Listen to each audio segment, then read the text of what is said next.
Morning, everybody. David Shapiro here with another video. This is actually a re-record because the first one, the audio wasn't good. But before we get started, I want to do just a little bit of housekeeping. So first, I'm starting a new mailing list. I was on Mailchimp, but it's too complicated for what I need. So I'm moving over to this Google form. I've already got 48 responses. So this is for people, primarily people who either want to invest in my startup or people who want to collaborate in some way or another. And then also if you just want generic news. Links in the description. So that's that. The other thing is I did add ads. I posted a poll and more than 90% of people were okay with ads. That's perfectly fine. But I'm over 5,000 subscribers now. So if the 10% of people who were willing to support me on Patreon, that's 5 times what I have now.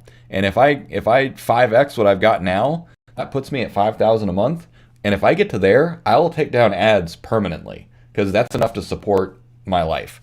Right now, the combination of ads and Patreon is enough to support me. But honestly, I see ads as a waste of time. I don't want to waste your time. I want to add value. So if we can get to that mark, great. And I'm not going to do partnerships because I'm not going to waste your time by putting sponsor ads in my videos as well. I want to have as much value as possible with no distractions. Anyways, offer still on the table. If we can get to 4,000 or 5,000 a month, I will take down ads permanently. Now, on with the show. AI and you. This was a popular topic that has been requested in a bunch of different ways. People want to know how AI is going to affect them, their jobs, and that sort of thing. So here we go. How will tech like ChatGPT affect your life? There are a lot of people that are concerned about it, and for good reason. We will unpack all of those reasons, and we will look at data in the course of this video. Oh, by the way, it's long, which you probably noticed when you clicked on it with the length and the chapters. All right, first, let's set the stage. What is the context here?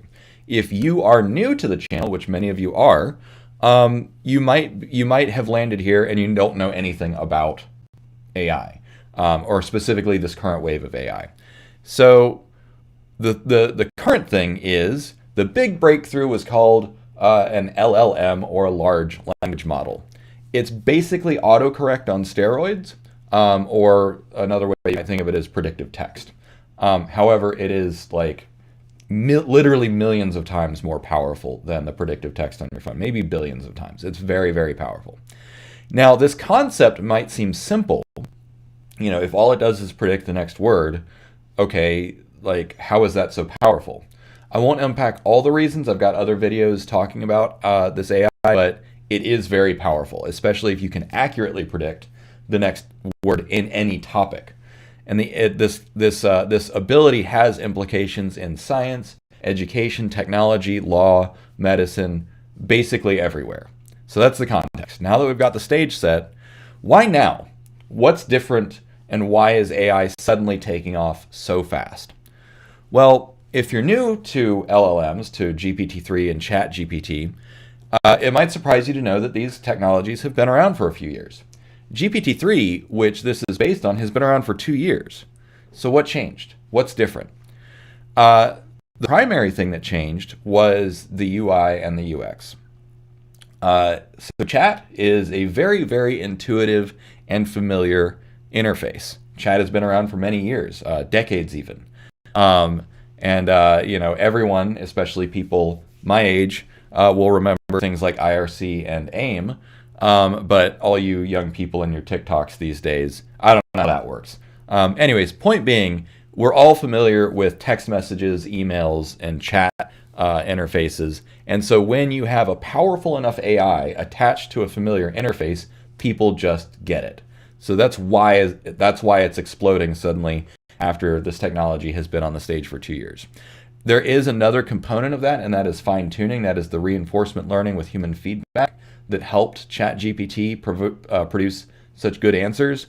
We're not going to dive into that. Maybe I could make another video. Oh, by the way, one of the best ways for me to find the content is y'all comment and vote and comment on each other's comments, because that tells me what's resonating with you guys. So if you, whatever you want a video on, comment in the videos, tell me, and talk to each other too. Okay, so why chat though? What's the underpinning thing? Like, okay, chat is familiar, but why? Why is it useful? So it's simple and intuitive. There's no bells and whistles and knobs and levers and complexity. You don't need any code. You have one place of interface. You have a chat window. You have a text box that you enter into. It's brain dead simple. You can't get it wrong. It's also very flexible. So if you've used ChatGPT, you probably have noticed that like it can like role play. It can tell you about history. It can help you with coding, with writing, all kinds of stuff. So it's a simple formula that applies to a lot of stuff. So because it's so simple but flexible, it's kind of like a universal tool, an omni tool, or a Swiss Army knife, and we'll get into that mentality in just a minute. But for instance, this is why automatic cars are more popular than manual cars, because they're easier to use. It's that simple. So low friction, high usability, high flexibility. This is a pillar of design moving forward with AI. So just keep that in mind. All right, so all that being said, what are its limitations? Give me a second, I need some tea. So the first limitation is that ChatGPT and similar technologies are not autonomous. There's two reasons for this. One, it's by design for safety, and two, we haven't done quite enough work on cognitive architectures. That's one of the things that I study and research and test, if you're familiar with my older work on this channel and my books. So it's not autonomous. That means that humans are still in the driver's seat. We've got our hands on the wheels. We've got our feet on the pedals. So we're still in control. It just sits there and waits. To a greater or lesser degree, you also have to know what you're doing since you're steering. Excuse me. And because of that, interacting with these models is a new skill. It's an entirely new skill set. I would not be surprised if within the month you see people saying like, we want to have people, on your resume or, on a job description, that you know how to interact with language models. So, and anytime there's a new skill, there's a new learning curve. So another aspect of that, it's not autonomous, is the brain in a jar model. ChatGPT is not connected to the outside world at all. Rumor has it with their announcement of the ChatGPT Professional, they're going to change that. They're going to allow for some kind of integration to something. The most obvious thing seems to be the internet. And there's been plenty of people out there on YouTube doing experiments of connecting ChatGPT to the internet and other stuff. That's honestly why I haven't done a video on it. I'm like, oh, someone already did that. I don't need to duplicate this effort. So integrations are coming. All kinds of people are working on it. It would be silly if OpenAI wasn't. But for right now, it's a brain in a jar, which means it's kind of just locked in its own head. It also can't do everything. There's lots of gotchas and gaps and and things that it can't do well. Again, lots of people studying that. There's lots of people tweeting about it, other videos. So I'm not going to cover that in depth. But suffice to say, ChatGPT can't do everything. It can do a lot, though. So let's talk about what it can do. What is it really good at? Why is it so strong? It's like a Swiss Army knife of AI tools. It does a little bit of everything pretty good. And when I say everything, I mean like almost everything. It does a lot of things that you and I can't do, just by virtue of we're one person. I had a recent interview with a professional prompt engineer, Anna Bernstein. You should look up that video. And one of the things that she said is that working with language models is like working with a toddler who knows everything. So the model knows just about everything, but it can only follow simple instructions. That's a very, very shorthand version of what she meant. And I'm not trying to put words in her mouth, but that's just like, that people have quoted that to me. They're like, oh man, like she, anyways, I don't want to get lost in the weeds. That was a quotable moment from the video. So for instance, it can help with coding, writing, brainstorming. It can teach you just about anything. It can help you plan. It can help you overcome writer's block, right? And it's so simple that pretty much everyone can use it. And lastly, it's very cheap, right? It costs just a few cents, maybe $1 an hour to use. And so one thing that I want to point out is that, and we'll get into this later, think about how much it it would cost to pay an assistant to do the things that ChatGPT does for you, right? And that's where you see, oh, that's where the value is. It's way cheaper than a human and just as good as a team of 10 humans. All right, so now let's look at the data. We've set the stage. You understand what's going on and why it's valuable. So where's it going from here? Now, I need to warn you, we're going to go way back in history because we're going to establish long-term trends to understand and unpack what's happening, where are we, and where are we going. Okay, I promise we're going way back. We'll start at the first industrial revolution. So it basically started with the steam engine, invented by this dude named James Watt. James Watt? Something Watt. I think it was James Watt. The steam engine caused a huge shift towards urbanization because suddenly there were these machines that, one, they weren't that portable at first. They had to be in giant factory floors, but you could hook up all kinds of fun stuff to it, like looms and mills and blah, blah, blah, and you no longer were dependent upon water wheels, and so then you could have a lot of power wherever you wanted it. And so the steam engine filled an energetic gap. And what I mean by that is that human bodies are not that good at doing labor. That's why we've used horses and ox and other beasts of burden. In India, they've used elephants for many years because they're larger and stronger. And that's why we have used farm animals since forever to do stuff. And the steam engine takes that and turns it up to 11 because all you have to feed a steam engine is coal or wood and water, and suddenly it can do the work of many, many like rivers worth of water wheels or many horses or many ox worth of labor, and it doesn't get sick and die. So the efficiency is there because of the amount of energy that it can put into things. ChatGPT doesn't put energy into things, it puts mental labor into things, but it's all different kinds of labor. So there's mechanical energy, there's mental energy, and so on. So just keep that in mind as we move up and forward into the future. So this started in the 18th century, in the 1700s. Okay, so fast forward 100 years, as the steam engine is really ramping up, we are starting to get mechanized agriculture, which leads to the agricultural revolution. So, and then you combine that with crop science, which really kind of started, who was it? Someone who's considered like the father of crop science. I think that was around 1920. Anyways, point being is, around 1840, 70% of Americans were farmers. So the mechanization of farming has completely destroyed this as a job sector. Now, less than 2%, or around 2% of Americans are farmers. So farm jobs were destroyed, but of course everyone will say like, oh, but you know, technology disruptions create more jobs, and we'll talk about that in the next slide. But point being is, sometimes a technology shift does permanently destroy a sector, right? Keep that in mind, is that mechanization pretty much permanently killed farming as a major sector of the economy. That being said, there are still farmers today, right? There's just much fewer farmers overall as a percentage of the workforce. Okay, so then let's fast forward to, so this is 1840 to, well, 2000, so almost present. So let's fast forward to here, the last 80 years or so, the post-war boom. So what happened during World War II was a tremendous investment in science and technology.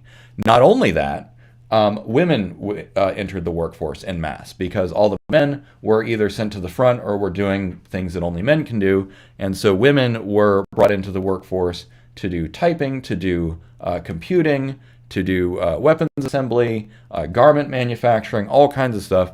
And so one of the unintended consequences of World War II was, first, the workforce changed drastically. Once women got into the workforce, they're like, we don't want to go back home. We want to stay in the workforce. We like having money and having our own determination. So that was a permanent societal shift. But then, because of the huge advance in science and technology, we had a huge boost to a huge shift, to a service-based economy or a knowledge-based economy. And that's what this graph shows. So we have non-farm employees, which is like service sector, right? Or non-manufacturing, right? So manufacturing, services, farm, the whole economy shifted. So if you remember this one, farm jobs going down, service jobs and knowledge jobs going up. So that's been the last almost whole century now. So we have a century of the post-war boom because of due in no small part due to mechanization, right? And then it only ramped up from there because here in 1959 and so on, this is when you start introducing computers, which leads to the information age. So remember how I showed you that mechanization, the steam engine, the internal combustion engine, basically destroyed farming as a primary staple of the economy. But then what happens is you get new sectors. You get one sector that pretty much goes away, like horse groomers, right, and horse drivers. That went away because of the Ford Model T and automobiles. Likewise, you get new things, right? So we replaced people who care for horses with auto mechanics and auto builders. Likewise, the introduction of computers led to the information age, which created an entirely new sector of IT and computer engineers. That's what I have done for the last 15 years of my career until I just retired, because now I'm making enough money on ads and Patreon. And so, again, like this is another perfect example. I couldn't have switched to this job before YouTube, right? Before the internet. And so technology will sometimes destroy sectors or greatly reduce them, but then it will also create entirely new categories. So the theory is, premature. The theory is that as technology and science advance, yes, some categories will go away or be diminished, but new categories will be created, and those new categories will inevitably be larger than the previous ones. Now, I want to temper this by pointing out that in that same time period, where we see farm jobs going the way of the dinosaurs and service jobs going up, population has also exploded, right? So some of what you're seeing is a function of population growth. Some of it is also a function of technology, of immigration, of science. But one thing to point out is that population growth has been a huge driver of economic growth. More workers, more producers, and more consumers, economy grows. If the economy is flat or declines, in most nations where that has happened, the economy also stalls. Look at Italy, look at Japan, look at Greece, right? You look around the world to where the population has plateaued and has contracted, and so has their economy. So correlation does not equal causation, but it's a really compelling argument. So just keep all that in mind, that all these growth narratives around, science and technology only causes growth. I don't know that I fully agree with that. I think that population growth has been a primary driver of economic growth for the last few centuries, especially when you consider that we hit our fastest period of population growth in like the 50s, and it started slowing down because we're reaching carrying capacity. Okay, but the conclusion that the economists want you to come to right now is that new technology always creates new jobs. Yes, it destroys some categories, but it creates new categories, and growth is infinite, hypothetically. I beg to differ. So now we're going to pivot and talk about the evidence against this narrative that technology only creates new jobs. So first of all, we are here. This is as we approach the carrying capacity of the planet, which is suspected to be around 9 to 11 billion, maybe up to 13 billion with some more technological improvements, we are going to start entering into a phase of what's called economic compaction. Now, this is a term that I have very rarely seen. It's kind of a very arcane term, and I couldn't even find something defining this again, but I do remember reading about it. And so economic compaction is basically there are more workers competing for fewer resources, including jobs, right? And we're also going to be approaching the thermodynamic limits of things like hydrological cycles. There's only so much fresh water to go around. There's only so much light to go around. There's only so much arable land to go around. And as we expand as a species to maximum capacity of our environment, because we haven't gotten off Earth yet, and oh, by the way, there is no other fertile soil in this entire solar system, so Earth is all we got. So we are presently facing the early stages of economic compaction, which is basically it's getting crowded. And we knew this, whether or not we would admit it to ourselves, when we watch movies like The Matrix and Blade Runner, where like we have these dystopian visions of the future where everyone is living on top of each other, and like we're afraid of that. Like nobody wants to live like that, but we kind of intuitively know that's where we're heading. And so again, when you zoom out and look at the planet as a whole, I don't care about macroeconomic trends. Look at the total energy available to the human species. Look at the total amount of water and land available to the human species. That's what I see driving the trends right now. Now, if economic growth has been tightly correlated with population growth, then economic growth is probably about to taper off and plateau globally within the next 10 to 20, 30, 50 years. Who knows? But pretty soon. Okay, so if that previous narrative that new technology always creates new jobs and new categories, you would expect the total employment to continue going up through the end of the 20th century and into the 21st century. That's not true. That's not what happened. Labor force participation rate peaked in the year 2000. Let me say that again. The period of time where we had the most participation in the labor market in America was in the year 2000, right at the beginning of the dot-com revolution, right at the beginning of the technology, the shift towards the singularity. So there's obviously there's lots of variables, lots of factors that go into this, and so I'm not saying that automation or technology alone is responsible for this, but if that previous narrative was true, that technology always creates new categories, which always results in growth, then you'd expect to not see a 23-year downward trend in labor force participation, because theoretically, the demand for jobs, the demand for workers would be so compelling that the salaries would be so good that people would be like, you know what, it's worth my time. But instead, we have the opposite trend. We have quiet quitting. We have the Great Resignation, which I'm now a part of, because I was like, you know what? My day job isn't worth it. I'm going to go make YouTube videos instead. That's the first time I said that out loud, and wow.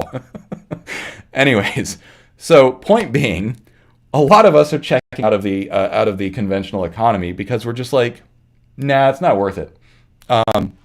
If my salary had gone up like in lockstep with the value that I was adding, my day job should have paid me like $200,000 a year, but it didn't, right? Like I'm a freaking expert, and I'm like, I can go make more money on YouTube. What am I dealing? Why am I dealing with you bozos? Anyways, sorry, I'm getting lost in the weeds. Point being is it's not working. That the theory that technology and science creates new jobs and new categories, we have a 23-year trend saying the opposite. Now, let's look at some more data. So I need to inform you of two categories. One is NEET and the other is NILF. And no, get your mind out of the gutter. I am a NILF. That means not in labor force. Although, since I'm starting a startup, maybe I am in the labor force. I don't know.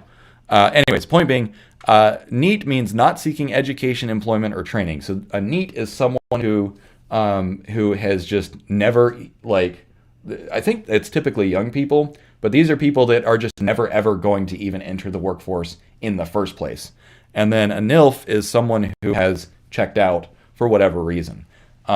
Whether it's disability or voluntary choice or freelancing or whatever. Actually, I don't know. I don't know if freelancing is counted in that. So maybe I'm not a NILF. Sorry.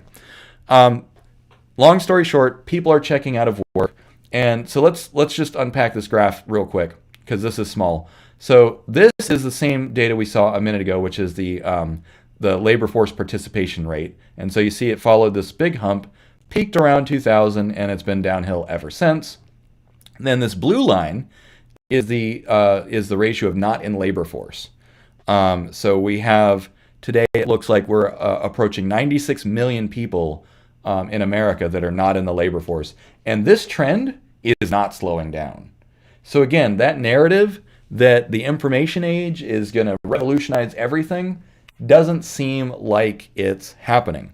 So the new conclusion that I've come to, based on a 23-year trend, is the information age is not producing more jobs or abundance of demand for workers. Certainly not enough demand to have salaries rise in a fashion that would be compelling enough to reverse the trend of people checking out permanently. Well, I don't know if it's permanent, but people checking out seemingly permanently. Obviously, like if you go for 23 years without a job, like you got something else going on.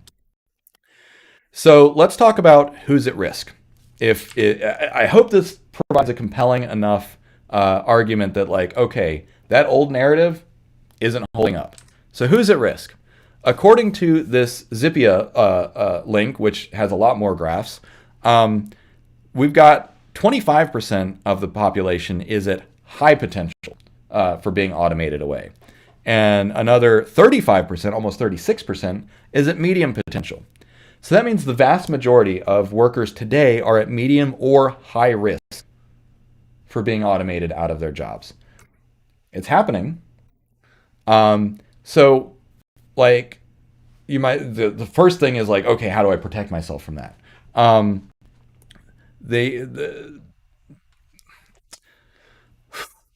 There's a few things that can protect people. So one, manual labor does take a little bit longer to automate. And the reason is because robots are not yet what's called compliant. So a compliant robot, here, actually, let me make sure that, okay, yes, we're recording correctly. Okay. So a compliant robot is something that if you push on it, it can kind of adapt to dynamic forces and pressures. The leading company building compliant robots, can you guess who it is? It's actually Disney. Because Disney has led animatronics for many, many years. And so, ironically enough, Disney might make the first fully compliant robot that's able to like do dishes with you in your kitchen. Who knows? We'll see. But human touch and emotional intelligence are critical, and those might never be replaced. Like for instance, human touch is not just physical touch. It can be, caregiving for children, but also voice and emotional intelligence and communication. So things like managers and therapists and massage specialists, physical therapists, doctors, nurses. A lot of jobs will be insulated against robotic automation. Some of them indefinitely. Some jobs are just permanently and intrinsically better done by humans. Now, if you work in front of a computer, your job is in danger of being automated. Like, simple rule of thumb, if you work in front of a computer, you can be automated away. And I'm saying this as a YouTube creator. It's not going to be long until someone can just use an algorithm to synthesize voice, face, automatically come up with the slides that I'm doing and all kinds of stuff. Like, if your product is video or text or email or audio, like, you're in danger of being automated away. Now, that being said, those that can create and use AI tools are going to be the safest among knowledge workers, which is one reason that I have pivoted my career away from IT infrastructure and into AI. I was like, you know what? AI is the next big thing, so I'm going to become an expert on that. Okay, enough said. So automation has already destroyed jobs. There was a graph that I was trying to find that it was like, automation has created 58 million jobs in the last 10 years. It's also destroyed 75 million jobs. So we have a net loss of 15 million jobs or something like that. But I couldn't find that graph. But I did find one that shows that we're going to lose 73 million more jobs by 2030. So it's like, okay, well, what happens when 73 million more people lose their jobs, and that trend of people checking out of the workforce, seemingly for good, continues and ramps up? Are we going to end up with a labor participation rate of less than 50%? What are the rest of us going to do? How are we going to make ends meet? We'll get to that. The most salient question after all this is, why not hire humans? If technology increases efficiency, why not hire more humans? The reason is because machines are often cheaper, faster, and better than humans. They don't require insurance, no HR, they don't form unions. So essentially, machines are the perfect employee. If they break, you just fix it. They only run on programming and power. Excuse me. So because of that, humans are just expensive to employ. Sorry, I need some tea. Humans are expensive. That's all it comes down to. Machines are cheaper. ChatGPT costs a few dollars per hour and can replace all kinds of human labor already. Just think about how much help ChatGPT can give you. It's basically an executive assistant and a sidekick all rolled up into one, and it knows everything. So it's like, how many people would you have? How big of a team would you have to replace that labor, and how expensive would it be? So, and this is only version 1 of ChatGPT, folks. Think of how much powerful this is going to be a year from now, 2 years from now, 3 years from now. One thing to keep in mind, and we're about to pivot this video in a big way, capitalism is the quest for maximum efficiencies, and humans are not that efficient. That's why we moved to the steam engine. That's why we built computers. That's why we built tractors. That's why we build machines in the first place. That's why we build tools, and that's why they are valuable despite how expensive they are and how difficult they are to build. Even as complex as a computer is, the value added is so compelling and the efficiency is so compelling that it's easier and cheaper in the long run to use a machine than it is to use a human. This principle is only going to accelerate. Okay, that's a lot of doom and gloom. So what's next? What do we do? Like, are we all screwed? Is there hope? And it seems like there's a big paradox, right? If efficiency keeps going up, and I should have had a chart for that in terms of like productivity per labor hour, I think on average the average laborer is like 80% more or 80 times more productive than they were a century ago. If we are 80 times more productive than we were a century ago, where is all that going? Where is all that value that we're creating? Where is it going? And what can we do about it? Will this trend ever reverse? So, to answer that question, we have to take a little detour into philosophy and ethics and religion and economics. But I digress, I repeat myself. So, John Maynard Keynes, who is the father of macroeconomics, said in the 1920s or 30s that we should be working around 10 to 14 hours per week by now. We're not. In fact, we're working more. Well, no. I think total labor hours peaked in the 70s or 80s, but we're still working a lot more than we should be. And so, where did this come from? So, this would take a really long time to unpack. So, I'll just recommend the book "Do Nothing," which is very, very well cited, and it talks very extensively about the political, social, economic, and religious reasons behind our cultural workaholism. As a culture, we use fear, guilt, and shame to keep people working. And we also use fear, guilt, and shame around laziness or idleness, which means that it has been the established policy of state and federal governments that people ought to be working. And we ought to incentivize that behavior, which means that that mentality trickles down, and it is implicitly embedded in all of our legislation, all of our fiscal policy, all of our monetary policy, and then it also gets embedded in the zeitgeist of our culture, where we have the hustle culture.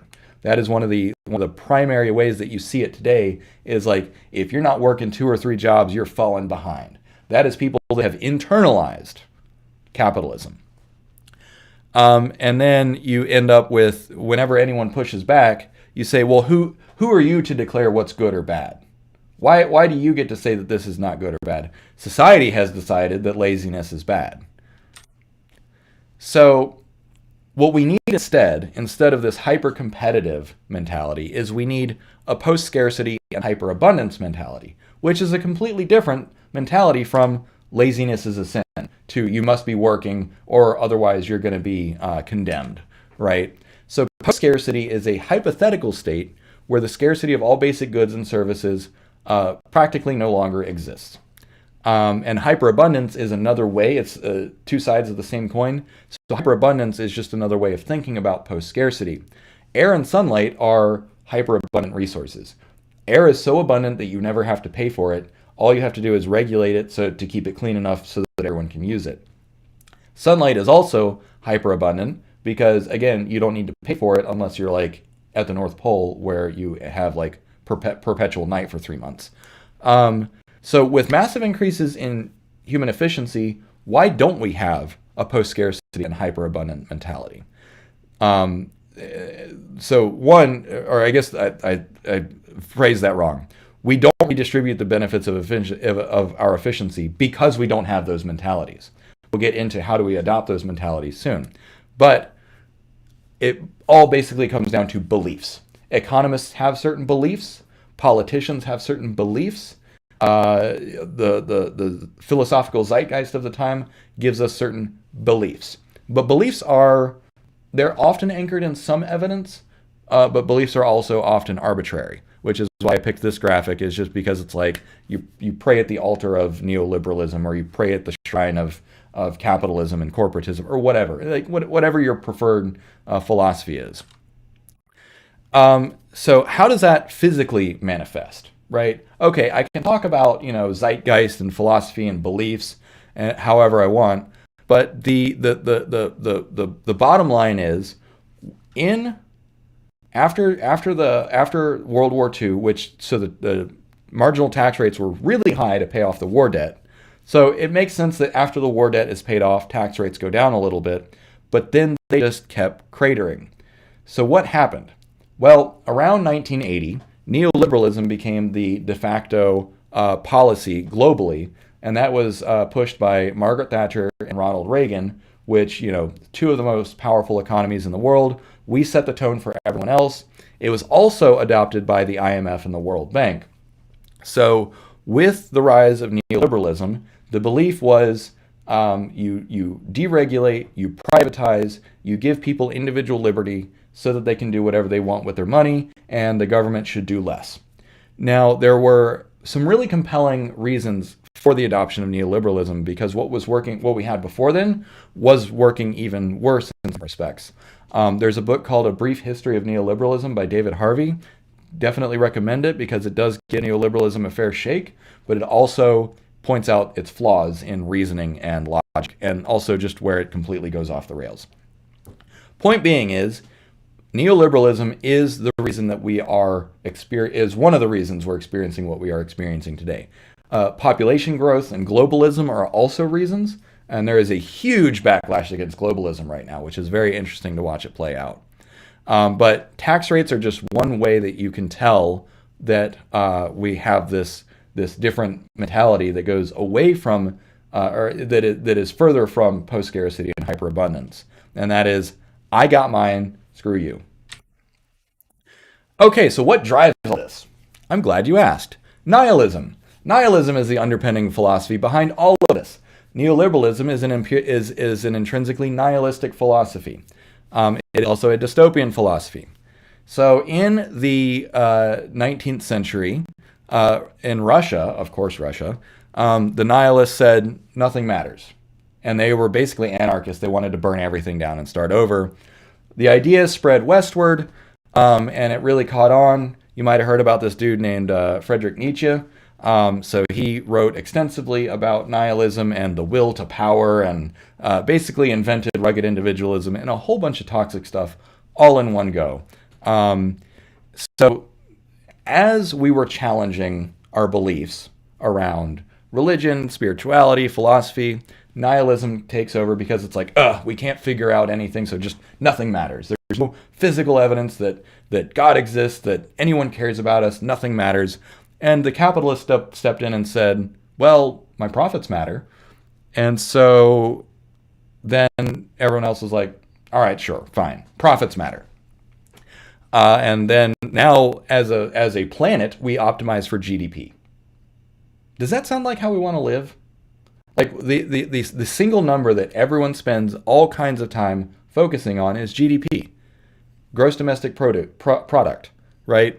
So we've optimized for GDP. We're not optimizing for life. We're not optimizing for humanity. We're not optimizing for anything else other than profit.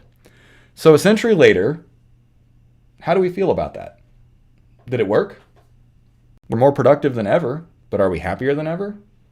all metrics indicate that happiness is cratered, that we are in one of the most unhappy times in recorded history. And the reason is because we have this undercurrent of nihilism that says, you don't matter, I don't matter, and then someone else comes in and fills in a narrative that says, well, profits matter. We saw this in memes at the beginning of the pandemic, where everyone was panicking. They're like, but the economy! And everyone's like, I don't care about your economy, dude. Like, I'm going to go die. Like, don't tell me to reopen the economy. And so that's when the cartoonishness of the Ferengi from Star Trek kind of became a little too real. And that's why I picked Quark here to represent this, because the Ferengi, which were invented in the late 80s, I believe, for Star Trek, were a caricature of our own fixation on profits. And in fact, the Ferengi Constitution says nothing about morality, it only says about profits. The Ferengi Constitution is called the Rules of Acquisition. That is their highest religious and philosophical doctrine. Let's just say it seems like it was a little too on point. So if nihilism is the problem, nihilism is the underlying problem that says nothing matters, I'm just going to look out for myself, the answer then is postnihilism.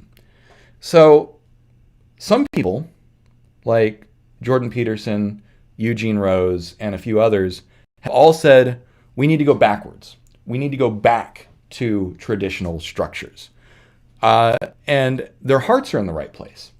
But humanity never goes backwards. There might be fits and starts, there might be temporary setbacks like, we struck down Roe v. Wade, so that's a setback. But in the grand scheme of things, we go forwards.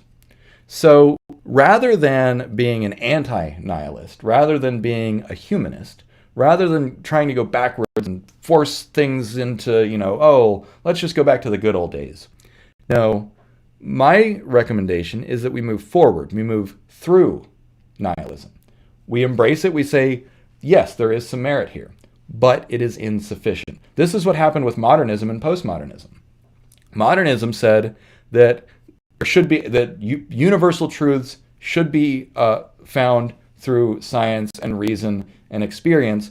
But then as we became more globally aware, we realized, actually, it's really hard to establish a universal truth. Let's throw out that idea. And postmodernism said there is no such thing as universal truth. It's all relative. Nihilism tried to say nothing matters. And that is really, one, it's really immature. Two, it's premature. And three, it's just deeply unsatisfying, right?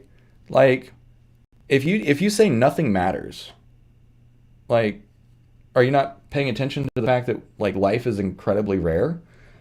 So the central tenet of post-nihilism that I propose is that we say that all life is intrinsically valuable. And that this is not a rejection of nihilism. This is not anti-nihilism. This is moving forward, and it says, actually, we got to the ground truth. We questioned, what does anything mean? And we exist. Like, I am awake. I am a bit of matter and energy that is aware of its own existence. And when you stop to think about that, that's pretty freaking cool. Right? Like, just hold on to that for a minute. Why? Why is it that what separates, some organic matter from the rest of the universe? We are extraordinarily rare. And by we, I mean all living things. We are rare. And that makes us really special. So if we all agree that life is pretty cool, where can we go from there? What if we say, like, life is cool, life is special, we are special just by virtue of existing? One of the things that I think you can derive from that is that we all deserve to feel good. We didn't ask to be here. No one can ask to be born. In fact, there's antinatalism. That's a philosophical disposition that assigns a negative value to birth. And that antinatalism is a perfectly reasonable reaction to growing up in a nihilistic world. It says, hey, you created me and now you don't care about me. Of course I don't want to be here. This is stupid. But what if instead we say all life is intrinsically valuable and therefore we all deserve to feel good? And of course, I can hear the internalized nihilism speaking, not just in my audience, but in myself. Who said that anyone deserves anything? And what I mentioned earlier about the arbitrariness of beliefs, when you really boil it down, all beliefs are, one, personal and subjective, and everything is a belief, whether it's your belief in science or your belief in religion or whatever you believe, and it's shored up by some evidence, right? So we believe in science because of evidence. There are plenty of people that believe in various religions based on their own personal evidence, right? There is social evidence, there's empirical evidence, there's scientific evidence, whatever. I'm about to go on that rant that Picard did, like, the first duty of every Starfleet officer is to the truth, whether it's personal truth, historical truth, scientific truth, spiritual truth, whatever truth means to you, it is personal. It is intrinsically personal. This is something that I took from postmodernism. Yes, I agree with that, but because beliefs are arbitrary, we can all just say, you know what, we're done with nihilism. Let's move beyond that. Let's go to something different and more. And, this could be us, but we let the nihilism worms in our brain. Okay, so stepping away from religion and spirituality for a second, empirically speaking, how do we move towards a more post-nihilistic world? What does that look like? Well, if AI and automation are going to destroy 50+% of jobs in the next 10 years, we're going to need a grain dole. And for historical reference, for people that aren't history nerds, Rome, ancient Rome, had a grain dole when times got tough where they just gave out grain for free because nobody could afford it. But all the wealthy barons, they produced enough. And so redistribution is nothing new. Nihilism made us complacent and expect dystopian outcomes, but if we change our minds, if we all change our minds, then we can agree that maybe redistribution, it's time for this idea again. It won't happen yet because we all still have that crab mentality, that fear, guilt, and shame around scarcity. So another way of saying crab mentality is scarcity mentality, scarcity mindset. So we need to get over our scarcity mindset. And post-nihilism, the reason that I say post-nihilism is the answer, is because it changes our orientation, not just towards each other, but towards ourselves. One of the reasons that I quit my job, my day job, is because I realized I deserved to feel better than how they treated me. And I think everyone deserves to feel better.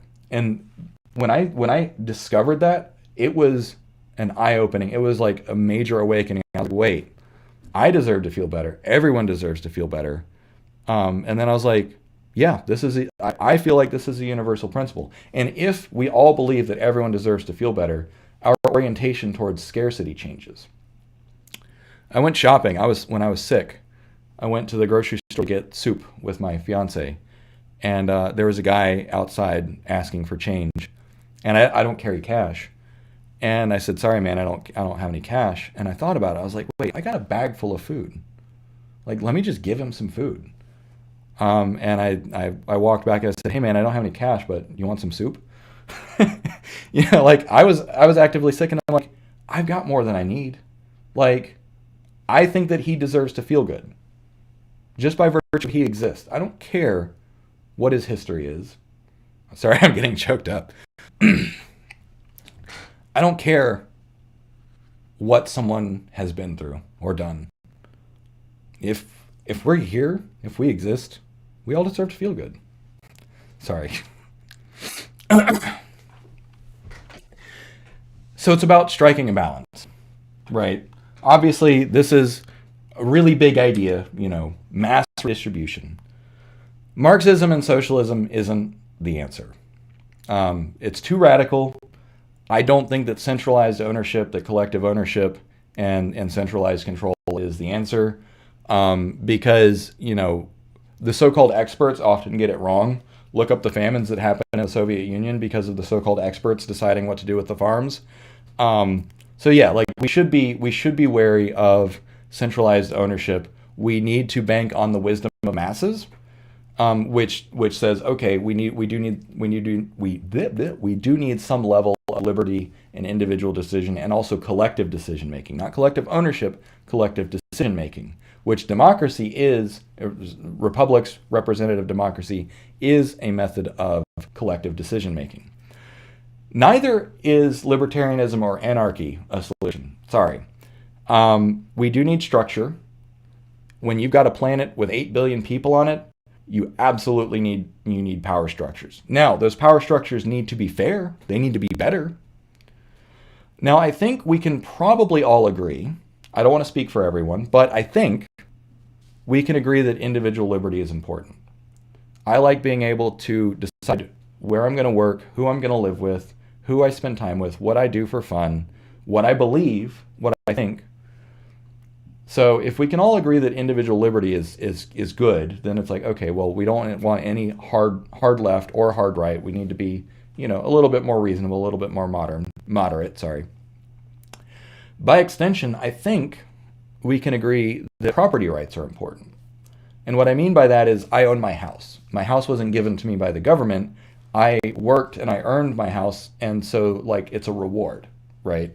Our brains are efficiency calculators, and it's like, okay, well, what am I, if there's no reward, then why am I going to do it? Now, this is where okay, as much as I wish that it was like this, like Star Trek, says we all work for the betterment of ourselves and mankind. To be fair, that's why I started my YouTube video, was I just wanted to get information out there.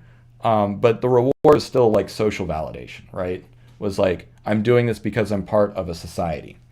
So anyways, going down a tangent. Point being is that property rights are important. So if individual liberty is important and property rights are important, but also fairness and equity is important, my answer is we should go for a well-regulated economy, keep it fair, with robust redistribution. That's the grain dole idea. So this idea still has to be paired with that new philosophy, because our philosophy of scarcity mentality, our scarcity of nihilism, won't let us do that. We need a new moral framework or a new disposition towards not just each other, but towards ourselves in order to achieve this. So thank you all for watching. Be kind. It's already hard enough. Take care.